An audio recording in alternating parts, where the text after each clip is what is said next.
In light of everything that we've been seeing recently in the news about sexual abuse among the clergy, and with many of the questions that I've received from people in the parish about it, I thought it would be helpful today to take a little time, and instead of giving a homily today, to talk about what we're seeing in the news, the scandal that we see, and what we can do to make sense of it and maybe even heal and move on from here. Well, first of all, it needs to be said as foundational. All acts of sexual abuse against a minor have to be condemned in the strongest words possible. No matter who the individual is, however popular they may be, nobody is above the law. And anyone who would violate the trust of a child and abuse a child needs to be brought to justice and made sure that they never do it again. It is all the worse when that abuse is done by a priest, somebody who is supposed to be representing Christ to the child. And I'm embarrassed to have to admit or acknowledge that some of my brother priests have been guilty of sexually abusing a child.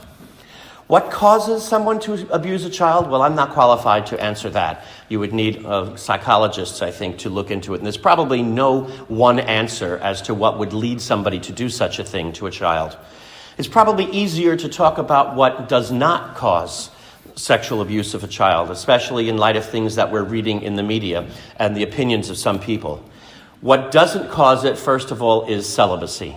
Celibacy is not the cause of child sexual abuse. And people who are saying that if the church just got rid of celibacy, we'd have no more problem, well, they just have no clue, to be honest. Because first of all, you look at the fact that 50% of children who are sexually abused are abused by their fathers, who are not celibate. And evidence suggests that the rate is actually higher among Protestant clergy and among rabbis than it is among Catholic priests, and they are not celibate. So blaming celibacy for sexual abuse is like blaming marriage for adultery. It is not the vow, it is the person who violates the vow that is the cause of the problem. But what's probably more upsetting for a lot of people is, even more so than the sexual abuse itself, was the alleged cover-up by bishops who looked the other way or reassigned priests who had been found guilty of sexually abusing a child. And in many situations that we heard about, the accusation is spot on. Yes, the bishops were just negligent. Either they looked the other way or somebody else shielded them from information that they should have had to know that this priest was abusing children, and they need to be held, again, responsible or accountable for that. But in fairness to the bishops, we have to notice, number one, not all bishops were irresponsible in that. Many of the bishops did respond appropriately from the very beginning to situations of allegations of child sexual abuse. And some of the bishops, in fairness, while we look back and realize in hindsight the way they responded was not the best way to do so, nevertheless, we have to give them at least the credit of knowing that they were trying to respond pastorally to a situation.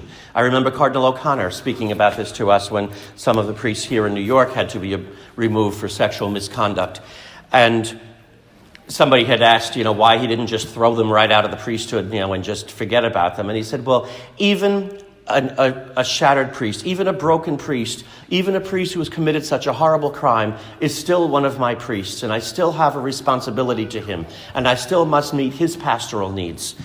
And so many of the bishops, what they did when they had somebody who was accused of sexual abuse, did with them the same thing they would do with somebody who had a drinking problem, a drug problem, gambling problem. They sent them for therapy and for treatment. And there were many high-profile institutes across the United States that advertised to the bishops, send these men to us. We can give them therapy, we'll cure them if possible, and we'll let you know whether or not they should be returned to ministry. And so the bishops, with all charity in mind to their priests, sent them to these programs for the prescribed period of time. And some of them came back with letters from the authorities there saying, Father is repentant, Father realizes the seriousness of what he's done, and he is cured, and he vows never to do it again, and we wouldn't hesitate to reassign him to parish ministry. So, taking that word of advice, the bishops did that, and guess what? The priests went out and abused kids again. And the bishops right away turned to these organizations and said, you told us these guys were cured, that we should put them back in ministry, that you didn't hesitate to do that. And they backed off and said, well, that was only our recommendation to the bishop. Ultimately, the bishop is responsible for the final decision. Probably realizing they could be sued for the actions of the priest, so they didn't stand behind their diagnosis and left the bishops holding the bag. So after that, finally in 2002, the bishops had to reach the conclusion that the only thing they could use was the zero tolerance policy, that a priest abuses a child once and he's out of ministry. And it may have seemed harsh at the time to some of us, but in retrospect, I realized it was the right thing to do, because we've learned that a priest who sexually abuses a child is most certainly going to do it again. It's very hard for somebody to do it once and then never repeat that crime. And evidence has shown us that it's something that ends up repeating it. So once a priest has abused a child, he is going to be a danger to others. And so he had to be removed from ministry. But another thing we have to be aware of, while that's talking about the realism of what took place, at the same time, we have to be very careful and discerning when we hear reports of it from the press, because not everybody in the press is reporting the situation accurately. Some of them are sensationalizing it and making things sound a lot worse than they are. And not to make light of the situation, but not to panic and make it think it's as bad as some people are making it out to be.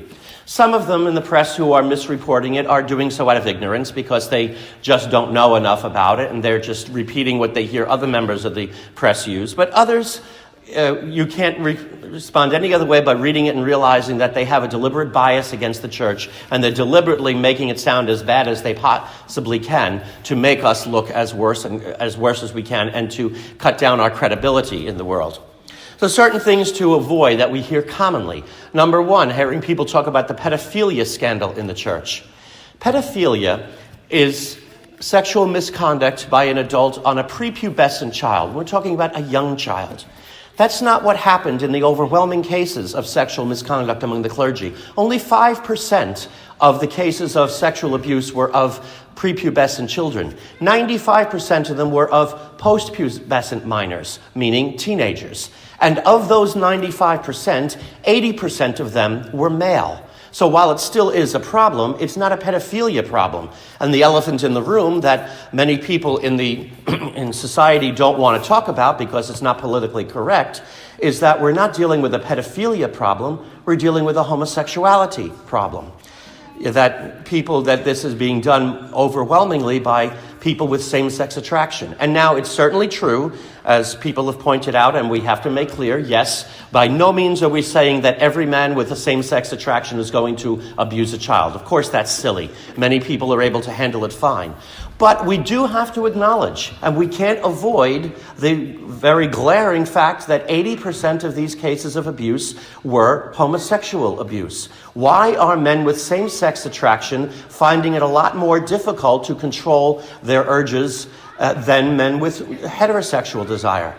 I don't have the answer to that, and I know it's not popular in the world to say anything against the gay community. They get up in arms as if we're attacking them, and they would call it hate speech. But it's a real question that we can't just sweep under the rug and we can't just cover up. We have to actually look at the question and say, what is going on here? And only when we get an answer to that will we have something that will help us understand where to go from the future to deal with those situations.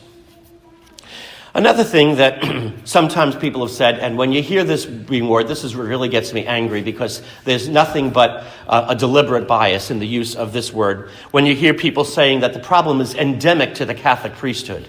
Well, at least that is uncharitable, and at worst it's absolutely vindictive and malicious and absolutely egregious to use a word such as that. Endemic means it comes with the territory. It's to be expected. So somebody saying that pedophilia is endemic to the Catholic priesthood means you're going to find it and it's rampant and it's happening everywhere.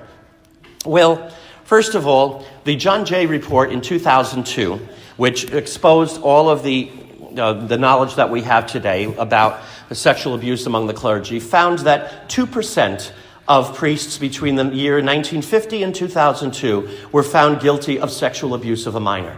2%. Now, on one hand, that's a high number. We can say 2 out of every 100 priests were abusing children. But if you look at it the other way, that also means 98% of priests had no problem whatsoever. So to say something is endemic to the priesthood is absolutely scandalous. And anybody who uses those, we have to call them out on it in the strongest words possible, because that does no help. That only harms things and makes people think the worst is taking place.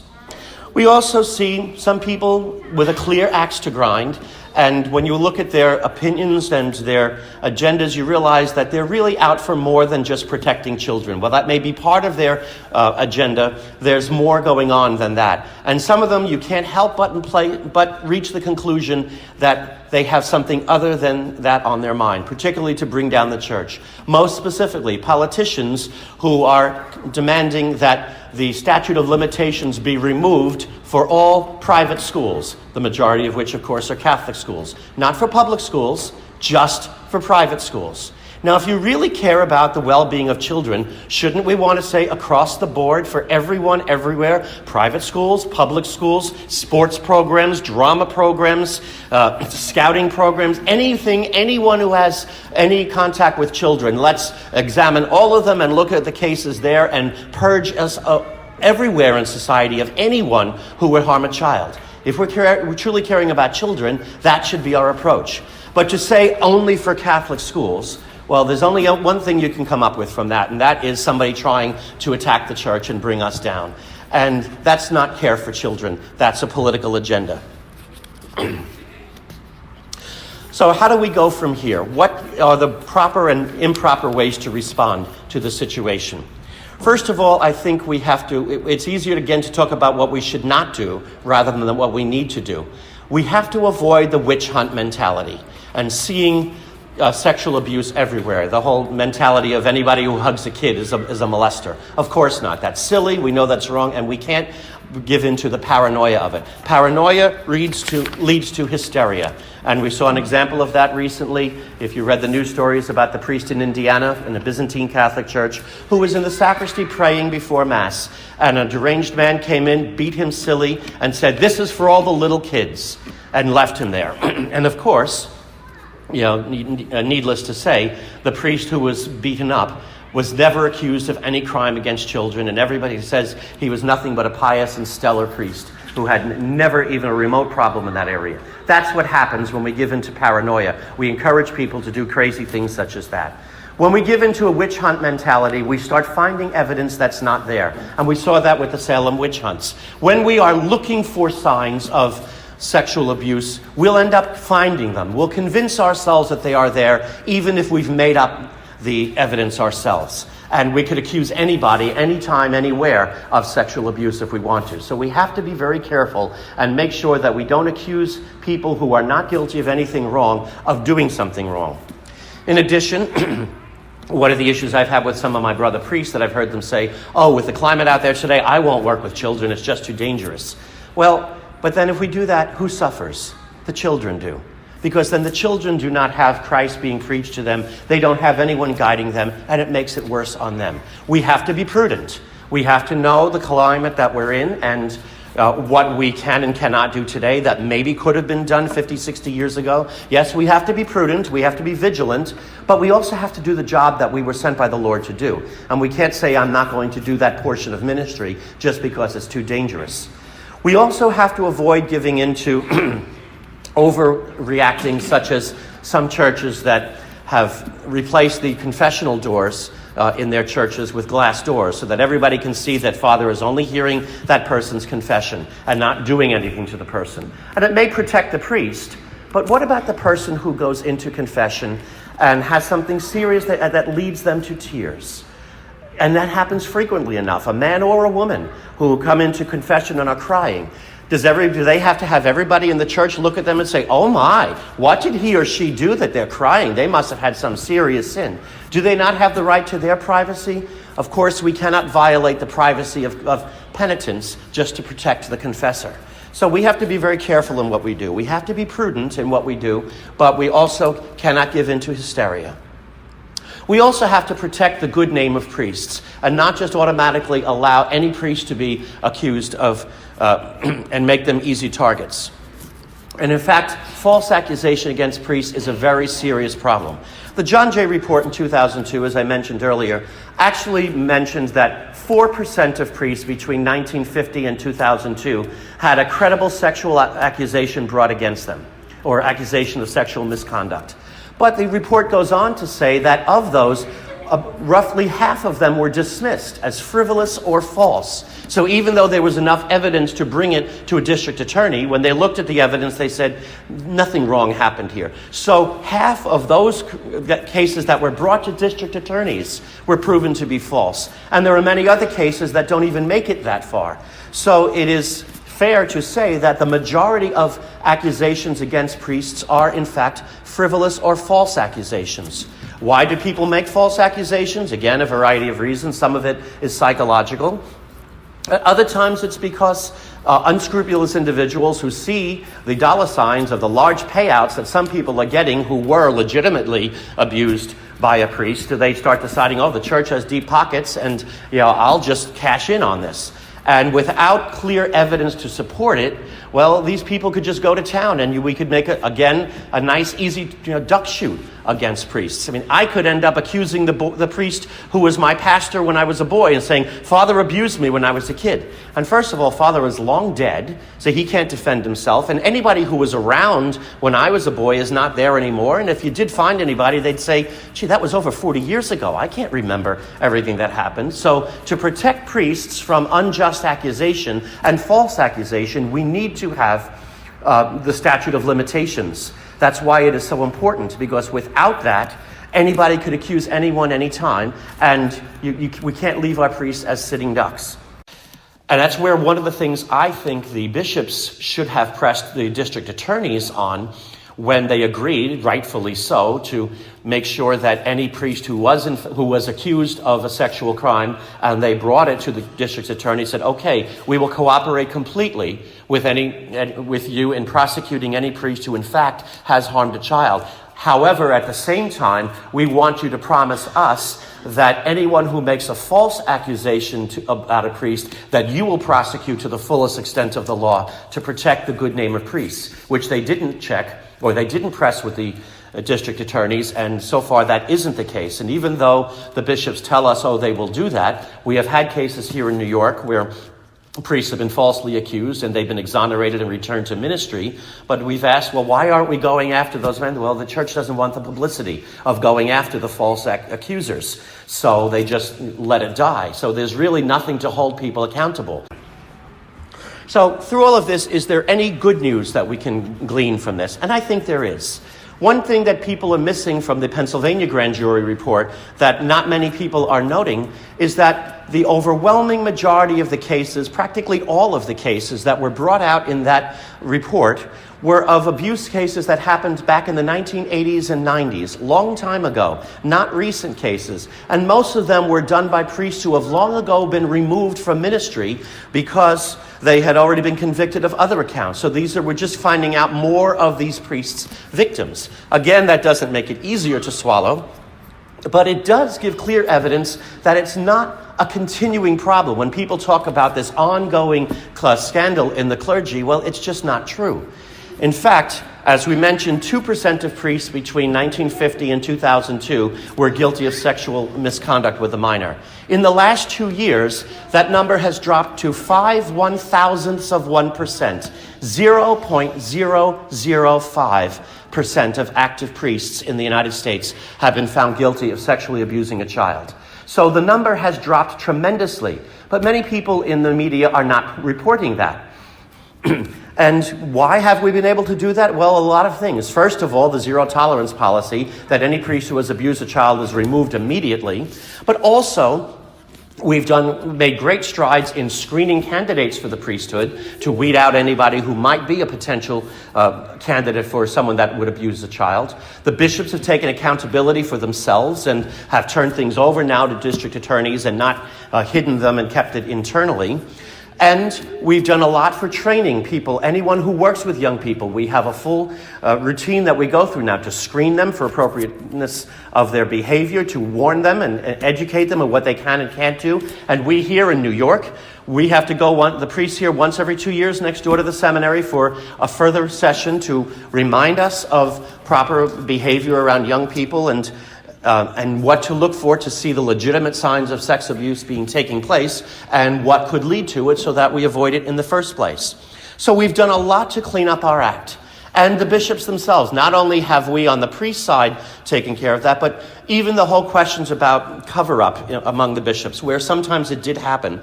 One of the most horrible things that came up during the course of this past summer was the case dealing with Cardinal McCarrick, who was accused of sexual misconduct years ago with someone. And a lot of the evidence seems to suggest that it really did take place, that this was not a false accusation. But the papal nuncio wrote a letter to the Holy Father, and in it mentioned that it seems, according to his investigations, that there were some bishops who were aware of what at the time Bishop McCarrick had done and deliberately hid it and kept it quiet so as to not prevent him rising in the ranks in the episcopacy. And when that came out, the bishops overwhelmingly screamed foul. And they right away demanded an investigation. Cardinal DiNardo, the head of the U.S. Conference of Catholic Bishops, wrote a strong letter apologizing, first of all, to the victims, saying, we failed you, that this was allowed to happen. And they've called for the Vatican to initiate an independent investigation into the whole situation, run by lay people to investigate the whole situation in the clergy and find out what bishops, if any, knew anything about it and hid it. And anyone who did, that they should be held terribly accountable for what they did. So the bishops have gotten the message, and we have cleaned up our act tremendously.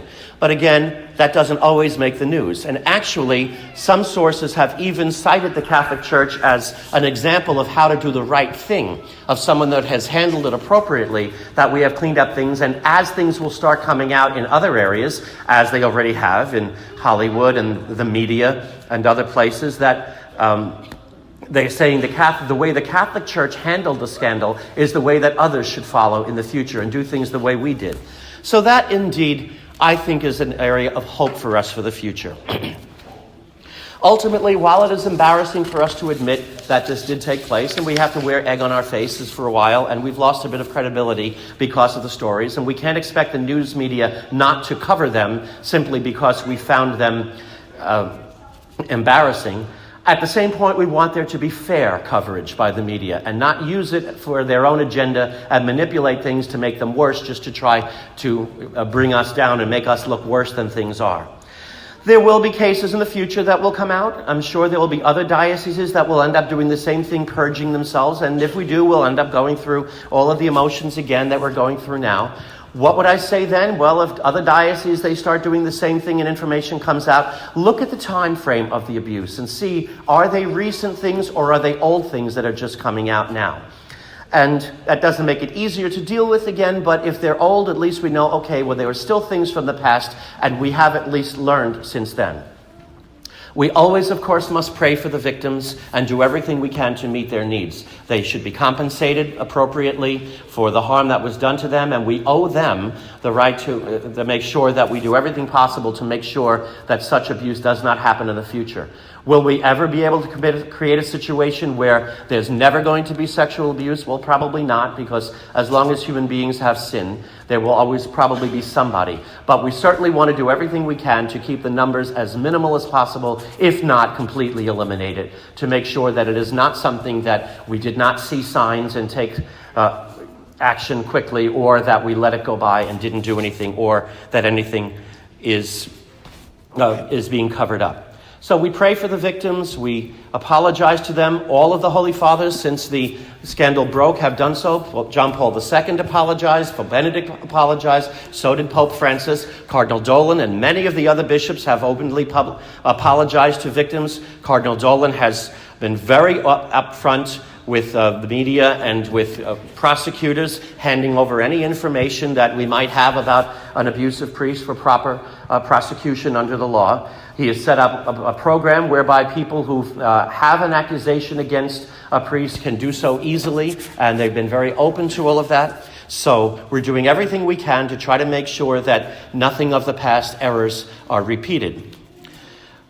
And we also have to make sure that while we do that and we learn our lesson, we also do not fall victim to the sensationalism that's taking place in some places in the media, and that we don't give in to paranoia and hysteria. When all of this is said and done and everything is finally flushed out, I think the good news is that the church will reemerge from this even stronger.